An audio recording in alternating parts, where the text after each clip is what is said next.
Hello everyone, how's it going? Welcome back to the channel. Today I'm going to be bringing you a ranked video, and this ranked video will be for Breaking Benjamin. Now I'm going to try to upload this video raw with no cuts or edits or anything, but I don't know what take this is, but it's really tough. It really is. I never realized how hard it would be, at least for me, to do a video that has no cuts or edits or anything. But I do want to try to get through a video that's completely raw with no cuts or edits or anything, because I want to make it more legit, you know. But we'll see how it goes. So, yeah, like I said, the Breaking Benjamin discography rank video is what we'll be doing. So if you're new here, I've been a fan of Breaking Benjamin for quite a long time. Since the Dee Agony days, like I got into them shortly after Dee Agony came out, so yeah, I guess you could say I'm a veteran. But nonetheless, they're a band that I've enjoyed throughout the years. They were a really big band for me back in high school. They were a band that I always came back to when I was a high schooler, and I think they're one of the best hard rock bands out there. They're up there with bands like Red and Seven Dust and bands like those mainly. Ranking the Breaking Benjamin discography wasn't that hard for me, mainly because they don't have many albums. They only have 6 studio albums, so yeah. And I know that, you know, I might get some heat for having some albums lower than others and higher than others, but keep in mind that this is just my opinion, and if you rank the discography differently, I encourage you to let me know your rank down in the comments. Okay, so we can now get into what I believe is the weakest of Breaking Benjamin's albums, and that would be We Are Not Alone. Really, the only songs that I go back to on this album are So Cold, Follow, and Sooner or Later. But some problems that I do have with this album is some of the riffs kind of feel uninspiring, especially in the second half. The second half of this album in general is just very weak, with a few exceptions, of course. But Rain, I think, is the worst Breaking Benjamin song of all time. And another problem I do have with this album is Ben Burnley's vocals. This is definitely where this is the album where his vocals are definitely at its weak spot. Mainly because he sounds way too constipated or something in this album, and his vocals at the time really didn't sound like they fit hard rock. Like during the vocals of this album, he sounded like he was like auditioning for like an indie rock band opposed to a hard rock band. The vocals don't really work for this album, but again, there's still some songs that I do like. Of course, the fan favorite, So Cold. Okay, so next up we got Dark Before Dawn, which is the band's comeback album, you know, with the new lineup and things like that.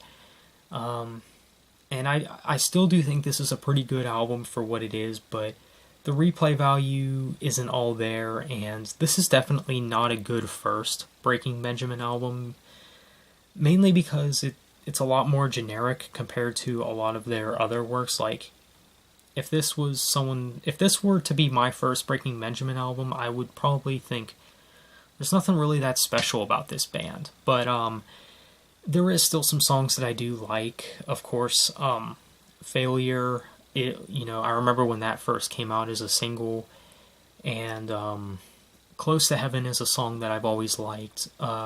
Never Again is a song that I initially did not like, but it's a song that has grown on me.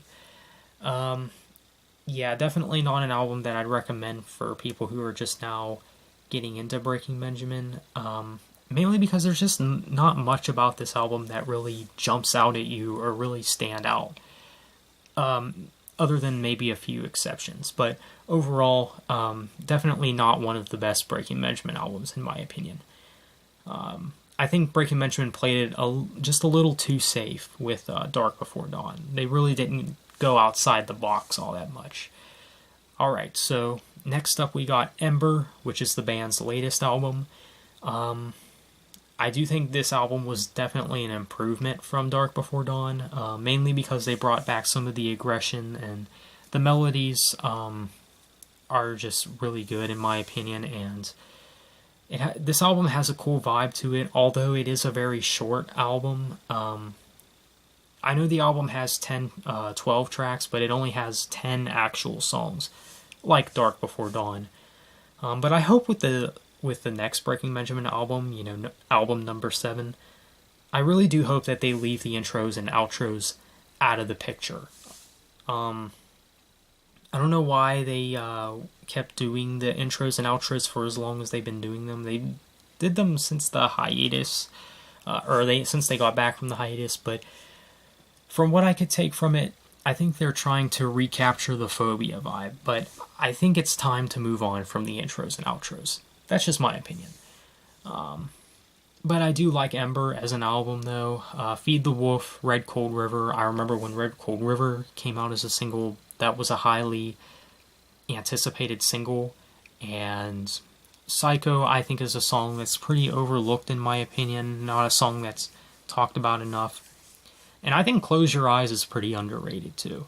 Yeah, Ember, really good album. Not one of my favorites, but obviously it is more in the middle for me. I do think it's a really good album. Okay, so next up, we got Dee Agony. Now, like I said before, I did get into the band around this album's life cycle, you could say. This album was definitely a lot more experimental compared to the first 3 albums, mainly because this album felt more technical, and it definitely felt more overproduced than the first 3 albums. But this is an album that I still do like, even though I prefer the more raw side of Breaking Benjamin. Of course, it's got I Will Not Bow, which I do think is a little overrated. I know this is one of their biggest songs, but not one of my favorites. But I do like Crawl, Give Me a Sign, and Into the Nothing is so underrated. Probably one of the most underrated songs from Breaking Benjamin, in my opinion. Yeah, I think Dee Agony has some good stuff on it, and it's a super nostalgic album for me, too. Because this was actually the first album I've ever bought. Not just by Breaking Benjamin, but ever, probably. Because, they were basically the first band that I heavily gotten into. Yeah, I think Dee Agony is a good album. It's not far better than Ember, because I initially wanted to make a tie between Dee Agony and Ember, because they're both really good. But I know it sounds a little biased since I have nostalgic feelings for Dee Agony, but maybe that's a part of why it's a little bit higher than Ember, but it's not much higher for me. Just keep that in mind. Alright, so at number 2, we're getting close to the top, guys. At number 2, I got their debut album, Saturate. Now, I feel like this is where I'm going to get the most heat, because sadly, there's a lot of fans that rank this album really low. And I think that's because it lacks the melodies, and it's a lot more raw sounding, it's heavier. But I enjoy the album, honestly. I think it's one of their best, and I think it's one of the albums that has the most variety in the entire discography. This album is very Tool influenced. I know that Breaking Benjamin's influenced by Tool, and you can hear that in songs like Natural Life and Phase. And of course, everyone knows the song Polyamorous, but I think Home is a really underrated song as well. Definitely one of my favorites on the album.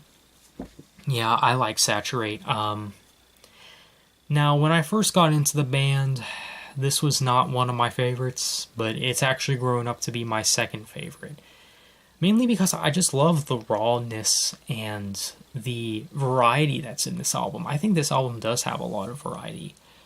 You have to look at the inspiration and the influence as well. And I feel like that's a problem that people have these days, is people only really like music just by their initial listen. Like, they are so easy to latch onto a hook or something. But I feel like this album does come with appreciation. I think that's what a lot of people fail to do these days. They don't listen to albums with much appreciation. And I do feel like a lot of Breaking Benjamin fans need to listen to Saturate with more appreciation. And with that mindset, that's why it's my second favorite Breaking Benjamin album. Because of its inspiration, its influence, and the rawness. And it's one of their heaviest albums as well. Okay, so number 1 is pretty obvious. Number 1, we got Phobia. Now, I think I could speak for the majority of Breaking Benjamin's fan base.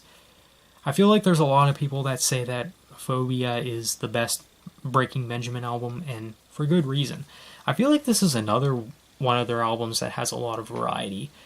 Although I feel like this album has a really good mix of the melody and the heavier side of Breaking Benjamin as well. Not the heaviness like Saturate and Ember, but it seems just right with this album. And this is another album that I do have nostalgic feelings for as well. Of course, everyone knows The Diary of Jane, which is probably their biggest song ever. I'll admit, I like this song. Breath is another good one. Evil Angel might be my favorite Breaking Benjamin song of all time, actually. It's consistently been my favorite Breaking Benjamin song for as long as I've been a fan. I just really enjoy Ben's vocal delivery and the riffs. It's got a lot of good things about it. And Unknown Soldier is pretty underrated as well. I think Phobia is just an excellent album, and if I had to make a list of my top 5 favorite rock albums of all time, trust me, Phobia would definitely be on there. Definitely a great album. It's outstanding, and it's usually fans do say that this is their favorite. Either this album or Dee Agony, people say is their favorite. But I'm one of the people who do say that Phobia is their favorite. So there you have it, guys. That is the ranking of the Breaking Benjamin discography. Let me know what you guys think. Thank you for watching. Have a good one, and take care.